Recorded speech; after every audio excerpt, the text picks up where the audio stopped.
I'm Julie Zenner along with Dennis Anderson, and here's what's coming up on Almanac North. A remarkable week in the Catholic Church. For the first time in 6 centuries, a sitting pope has resigned. We'll talk with a local papal expert about this truly historic event and what happens next. A one-night-only exhibit will feature beautiful images of Duluth and the North Shore.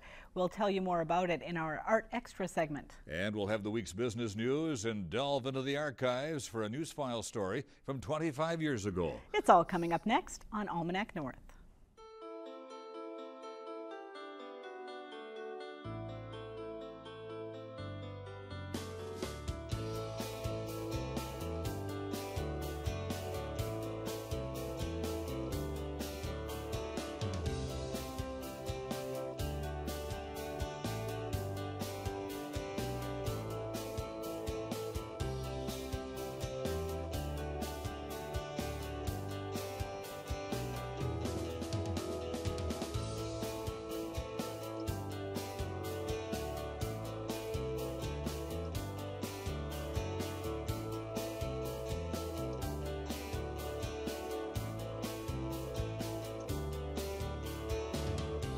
Hello and welcome to Almanac North. Thanks for watching. Our show was recorded on Wednesday due to this weekend's beginning of our March membership drive, and we'll have more on that a little bit later. But first of all, here's Denny to introduce our first guest. All right, Julie, thank you very much. Welcome, everyone. Pope Benedict XVI officially resigned from his position as leader of the Catholic Church on Thursday. The surprising decision, announced just a few weeks ago, is very rare. In fact, the last time a pope resigned was in the year 1415. Now, the resignation has created a unique set of circumstances and left a number of unanswered questions for the Church. And here to help us sort out these developments is Father Richard Kunst from Duluth St. John's Catholic Church and a noted papal expert from this area. Father Kunst, welcome. Thanks for being here. Thank you. A rather unique situation for unique times in which we live. It certainly is. You mentioned 1415. That was the last time a pope was resigning, but he was resigning under pressure. The last time that we see somebody that resigned on his own will, that really wanted to resign, was back even further, 1294. And you brought a relic from that. That's right. Yep, a relic of Pope Celestine V. He's a saint now, and so this is a relic where it's in the a piece of clothing that he most likely was wearing at the time that he was actually selected as a pope. He was a hermit living in a very impoverished lifestyle, and it's a very coarse piece of clothing. And it's in a reliquary that's in the emblem of the cross keys and the tiara, the papal symbol. So yeah, it's a very old relic, very associated with a saint, Saint Celestine V. And I understand that Pope Benedict actually provided some hints that perhaps he was absolutely feeling some connection. That's right, hindsight 2020 as we look back on it, because the body of Celestine V is in a northern Italian town called L'Aquila, and there's no really reason to go up to L'Aquila, but he has been up there twice in the nearly 8 years he's been pope. And the first time he went up there, Benedict actually took off his pallium, which is a woolen-like scarf that is the emblem of authority of an archbishop. He literally took it off and he laid it on the tomb of Celestine V. Now, looking back, hindsight 2020, we should have said, of course. Sure. You know, I mean, he was thinking of this, but certainly I remember when that happened. I remember thinking, well, that's kind of an odd thing, but who would have ever thought then that this is going to happen? Father, what do you think the Pope is saying to the world and indeed to the Church with his resignation? I think that maybe what he's saying is that you can recognize that there might come a time where somebody else can offer more, and recognizing that everybody has their own limitations, and he's certainly recognizing his own limitations in his old age. It's a different message than what the last Holy Father did. You know, Pope John Paul II arguably had a much more feeble health and stayed on until the point of death, and so you could say that there's valid messages on each course. Do you think the papacy was maybe not a good fit for Benedict's personality? You know, from what I've read, he was a bit introverted, scholarly, and the papacy is really a very public and ceremonial type of a position. Well, actually, you know, we were spoiled with John Paul II, and John Paul II was truly the aberration. He was the unique one. If you look back, for the most part, in the last couple hundred years, most popes were much more private. John Paul II was the very unique one. John the 23rd, to a varying degree, was somewhat similar to him, but Benedict's more in the line of the regular pope. And so certainly we were used to something very different for many years, at least our generation is. And so I would say that he was his personality suited the papacy just fine, but maybe not in this day and age. in this day and age, we probably need more because of the media. John Paul II was 58, if I recall. That's right. And of course, Pope Benedict XVI was 78 when That's he was right. chosen Pope. Do you think we might be going back to a younger Pope again? Absolutely. I mean, if I was a betting man, I'd put money on that. I don't think that the Cardinals want to see this happen again, where, you know, in a few years anyhow. And so I would be willing to bet that we're going to see a much younger man. Sure.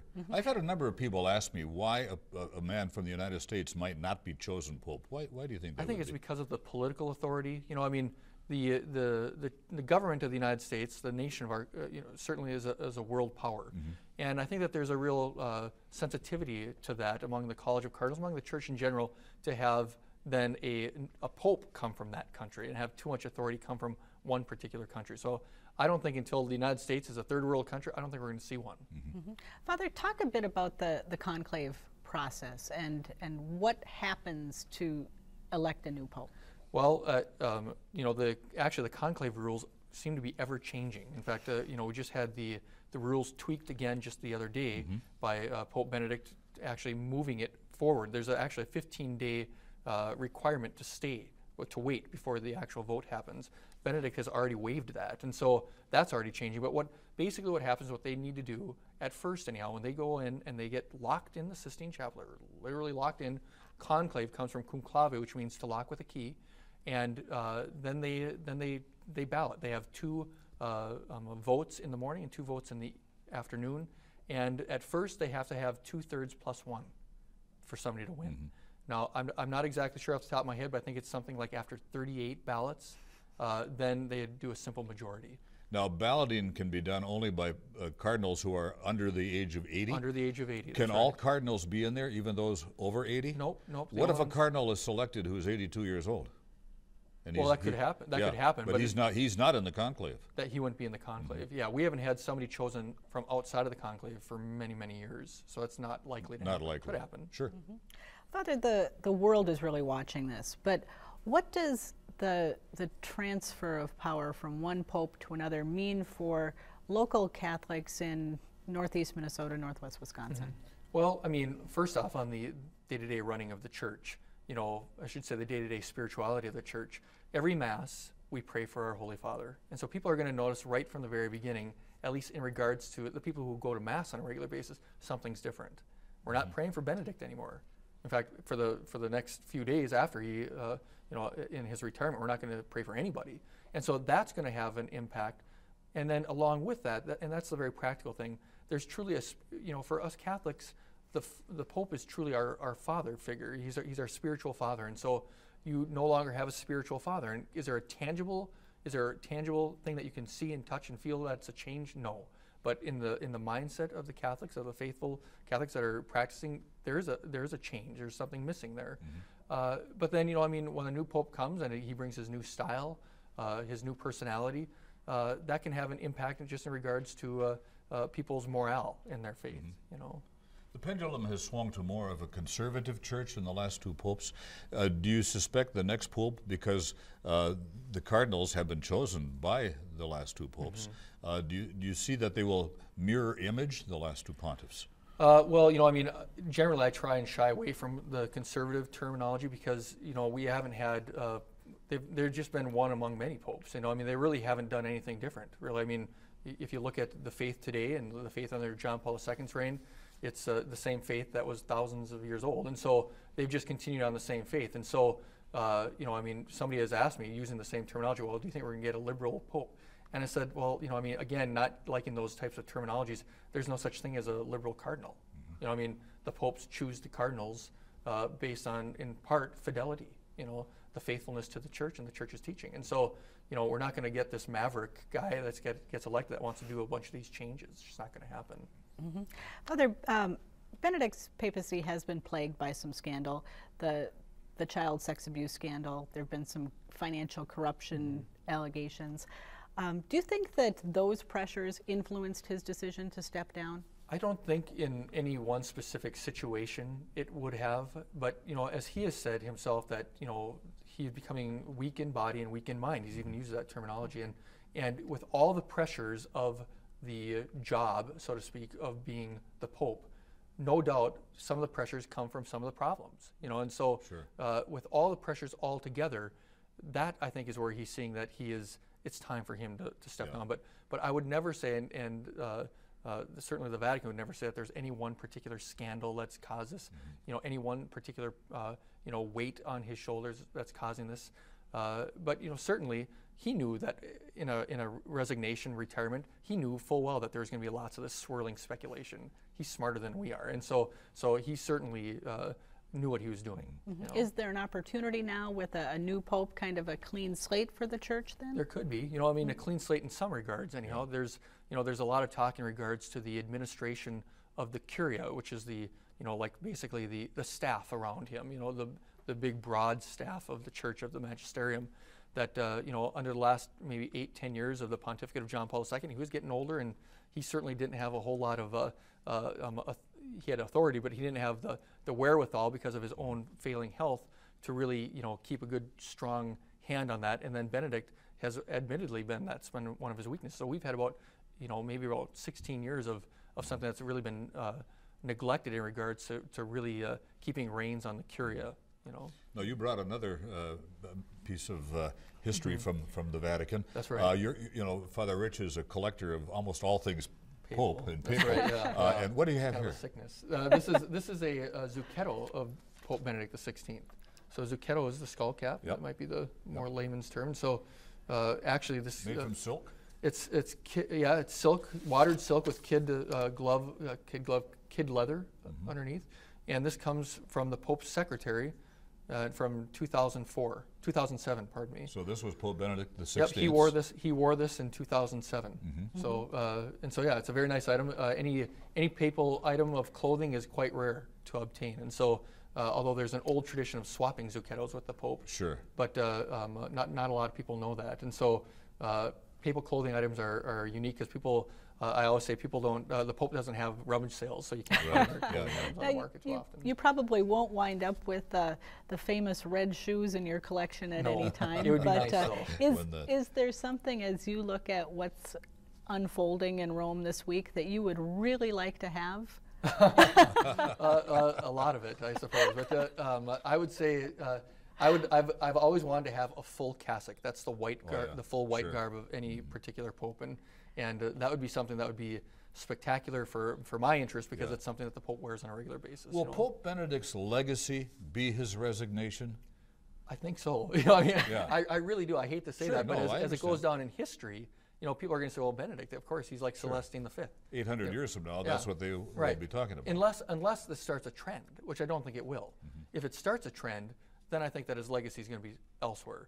But even so, it'll still be a big part of his legacy because he'd be the first one in so many years. But certainly, as history moves on, Benedict's going to be known for the Pope that resigned. And Benedict, perhaps, if there's no trend, he's at least telling future popes, "Hey, this is a way you can do this if you wish to. If you're not well." In our day and age, where medicine is having people live longer and longer and longer, as we age, some people, you know, I mean, obviously we tend to not have the same abilities that we had when we were younger. Right. And so, Father Rich Kunst, great discussion. Thanks. Thank you so Thanks, very Danny. much. Thanks, Thank you. Julie. Thank you.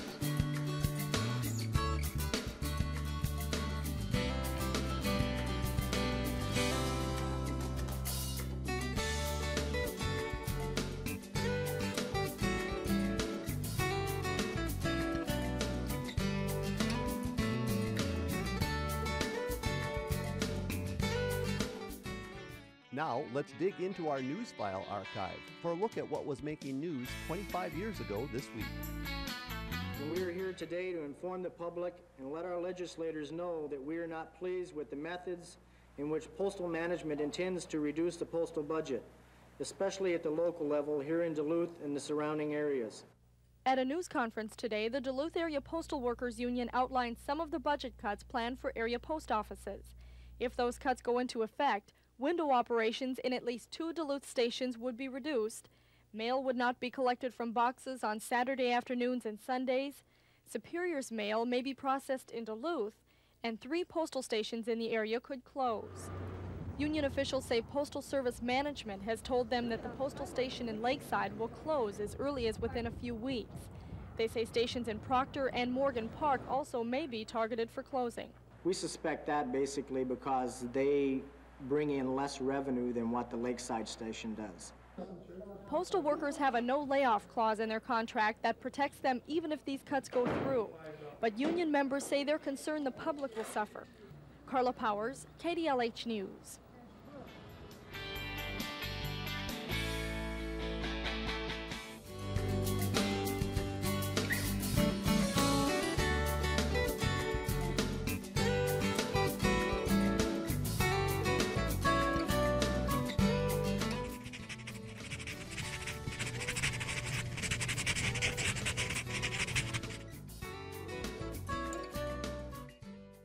What happens when 20 photographers from around Minnesota come to Duluth and the North Shore to shoot fall colors and whatever else catches their eye? Well, this Saturday from 5 to 8 p.m. the public is invited to see the results of that September shoot at the Duluth Photography Institute Gallery on East Superior Street. And as you'll see in our sneak preview tonight, the exhibit features stunning examples of the beauty of our region. Well, joining us to tell us more is John Heino, one of the photographers whose work will be exhibited. And John, we'll take a look at some of the photos in a moment. But first, if you could tell us what this Capture Duluth project is all about. Well, there's a website which actually was initiated by your counterparts in the Twin Cities Public Television, called Capture Minnesota.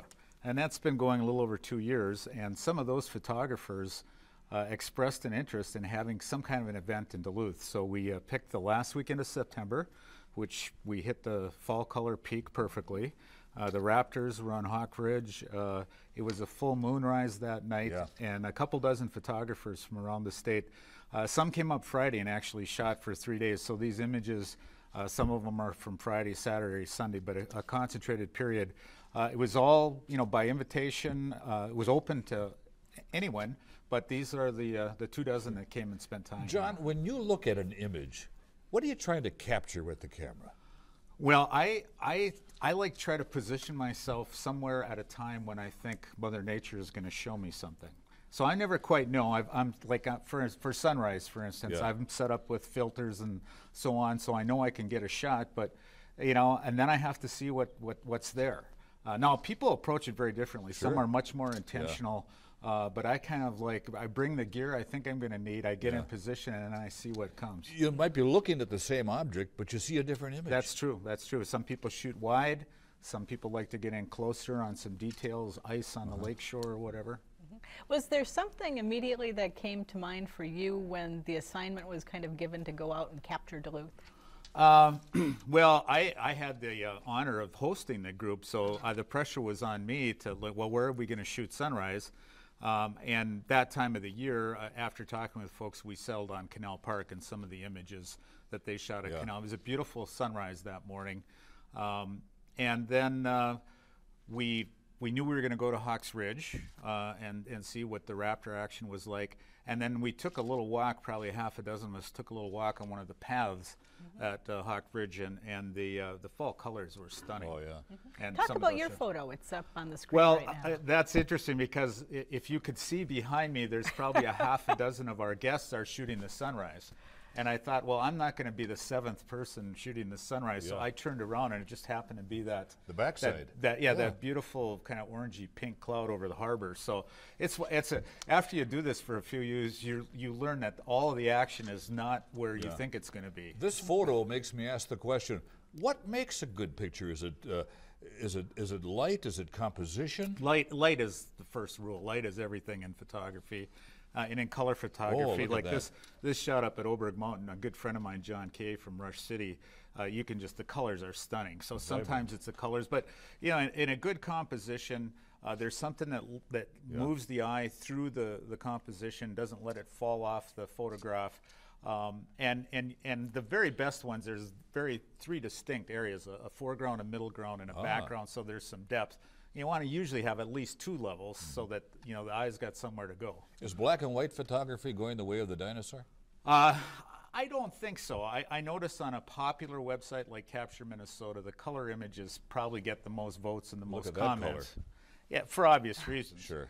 But there's a lot of people that still enjoy black and white. As we see here. And because of the fact that photography does start with light, black and white is actually still the best in terms of patterns, shapes, shadows, revealing form, where you're not distracted by colors. Because sometimes the beautiful colors are wonderful to look at, but it kind of takes the eye away from the structure of the photograph. So.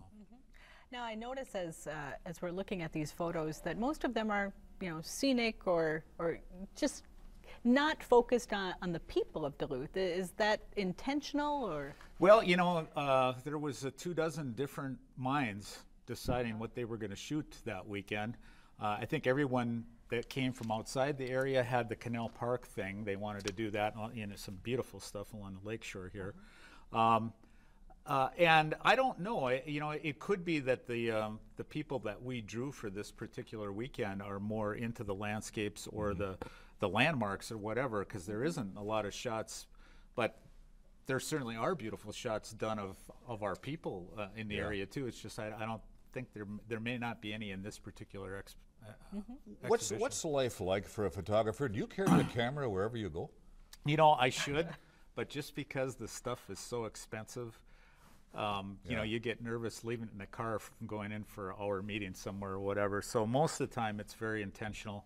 I just try to spend a lot of time out shooting. You know, that's the one thing you know is that you're not going to get a good shot if you're sitting on your couch. Right. Now you spent much of your adult life in the utility industry and executive positions, and now you're out enjoying photography. Has it made you view the world differently? Well, it gave me a chance to sort of rekindle that passion. I've always enjoyed photography. We live in a beautiful area. But there's this thing that happens, I think, at least it happened to me. You get immersed in the business world, and it's not until you away from it for a little while that you realize how much you were immersed in it and that you really weren't putting a lot of time into some of the other things that are important in your life. And I've had that luxury now to start putting some more time. Do you do other pictures than scenic? Do you do, for example, nature shots, animals, things of this nature? Well, we've got a great opportunity going on right now. In fact, it's starting to wind down, but because of apparently a lack of food sources up in Canada, we've had an eruption of great gray owls and boreal owls along the North Shore, and people have been getting just some fantastic shots. And that's a fairly uncommon, you know, maybe every 5 to 8 years or so we get that experience, and there's just some beautiful shots out there. So still, maybe for another week or two, there'll still be that opportunity. And if you don't think you can spot an owl from the road, just watch for where the cars are pulled over and where there's tripods. Yeah. John, has digital technology turned everyone into a photographer? Well, yeah, to some extent that's true, I think. And honestly, I'll just use my wife for an example. She's got a nice little camera, you know, a fraction of the cost of mine, but she's got a good eye, and that thing is amazing compared to the old, you know, reasonably priced cameras. So there's actually a lot of very good photographs out there that are taken by people who've never had a photography class, and that makes it a little different. But I still think with digital in the hands of a photographer who knows a little bit about light and about lenses and so on and so forth, you know, the chances of getting a great shot are better with that skill and with the equipment. But like we were saying earlier, the big thing is what's nature going to show you today? And John, if you were to give some advice to a budding photographer who maybe wants to pick up a camera, what would you tell him or her? Well, I would say, you know, the most important thing is your passion. You know, what are you interested in, and what does your eye like? Because, you know, you can gradually build up and get better, more expensive technology, but at the end of the day, the most important thing is the mind and the eye. And the great photographers all had that. Whatever equipment they were using, you know, the image, they had a kind of a unique vision, and their passion came through. John, talk about the exhibit. Where, when, how? All right, this Saturday from 5 to 8 p.m. at the Duluth Photography Institute, which I think is 406 East Superior Street. It's kind of kitty corner from the Pickwick there. Free and open to the public. I guess there's even going to be some refreshments, and maybe a dozen or so of those photographers are actually going to be on hand if people want to talk with them. I don't know how everyone else feels, but I just think it's a great opportunity for Duluthians to come and see their city through the eyes of visitors. And I don't know if, I think I was guilty of this growing up here. You get kind of jaded. You don't realize how beautiful this area is to people who aren't living here on a day-to-day basis. So, what you'll see is something that thrilled a photographer from some other part of the state. All right, that sounds fantastic. Thank you so much for coming in and sharing your photography and information about the exhibit. Good luck with it. Thank you.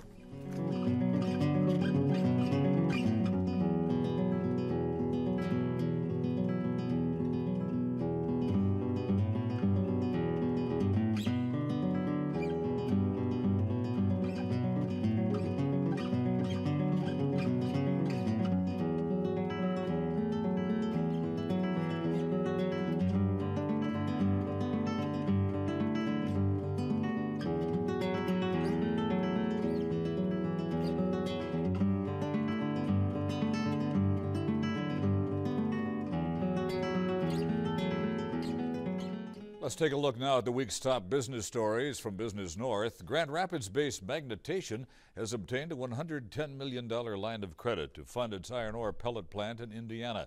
Several regional communities had hoped to be the site of that plant, including ones on the Iron Range and the city of Superior. But the Indiana site offered some tax breaks and transportation advantages. As feedstock for the plant, Magnetation uses its patented process to extract iron ore concentrates from previously mined tailings. The company still has future plans to develop facilities in Coleraine and Calumet.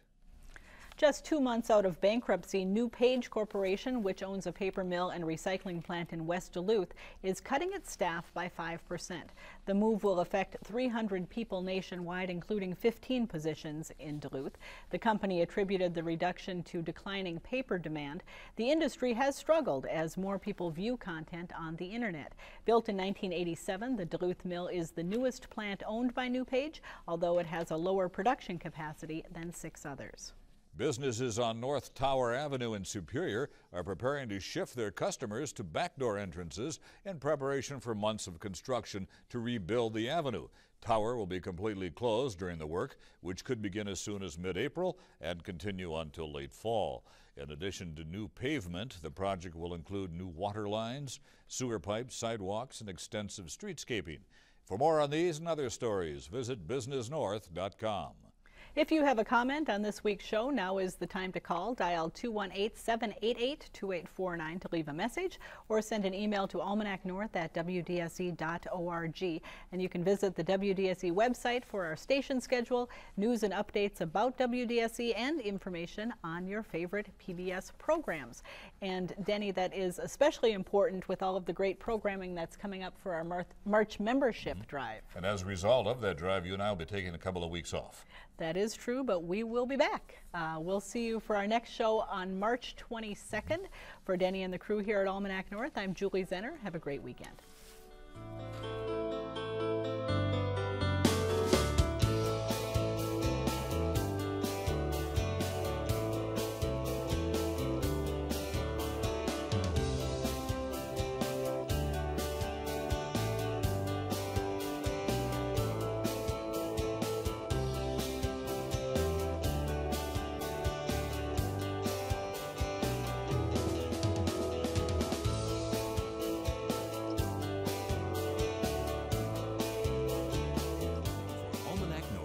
Extra is provided by the Minnesota Arts and Cultural Heritage Fund and the citizens of Minnesota.